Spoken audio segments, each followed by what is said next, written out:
Bekkilik. Azizlarim, qadrdonlarim, agar sizda to'liq ma'lumot berib boraman, gilam, ko'rpacha, yastuk, adyol yuvish kerak bo'lsa va sifatli bo'lsa, Bekkilamga bemalol Bekkilik korxonasiga bemalol murojaat qilishinglar mumkin. Ishonch, men o'zim shaxsan borib o'zim ko'rganman. Qanaqa yuvishini, qanaqa apparatlar, nimalar ishlatishadi, gap yo'q, tinim yo'q. 12 yildan beri sohadamiz. 12 yil? 12 yil, 2014-13-yilda boshlaganmiz. Tajribamiz xudo urishib katta. Toshkent shahrida ko'rpacha paxtasi bilan yuvishga ham biz birinchi olib kirganmiz, biz boshlaganmiz. Mana hozirgacha xalqimizga kuniga 500 ta, 300 ta, 400 ta ko'rpacha yuvamiz. Haligacha har kuni mijozlarimiz bor. Ishonchli. Paxtasigacha yuvib beramiz. Gilamlar bo'lsa ham, mebellar bo'lsa ham, burchakkalar, o'zingiz ham ko'rdimmi? Mijozimizsiz, o'zingiz ishonmay ham borib ko'rdingiz. Ko'rdim, ishonmayman. Chunki baribir ko'rpachani yuvish qiyin. Chunki paxtasi yig'ilib qoladi, hidi.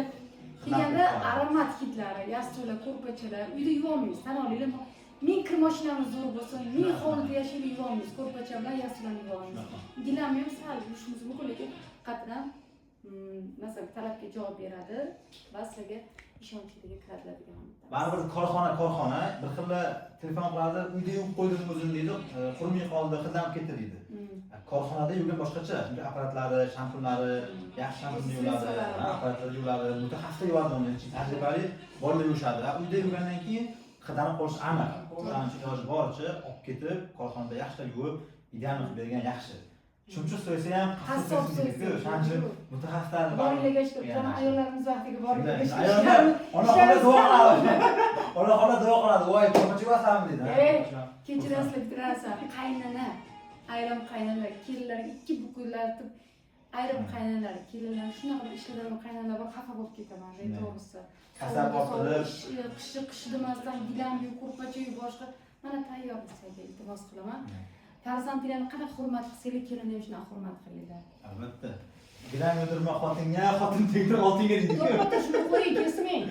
Ayrim qaynonalarga, kelinni xorda ishlatadigan qaynonalarga tegsin. Lekin yaxshi qaynonalar ham bor. Men o'zim guvoh bo'laman, qizidek ko'raman. Biz boramiz uyga, kelinga qo'yni tekkizilmaydi. Xuddi qizidek muomala qiladi. O'shandan qaynonalar bor ekan. Sizdagilar ham bor-ku. Endi hamma bir hurmat qilib. Sog' bo'ling. Joningiz sog' bo'lsin, rahmat. Rahmat kattakon. Ishqilib bosmadimi rekni?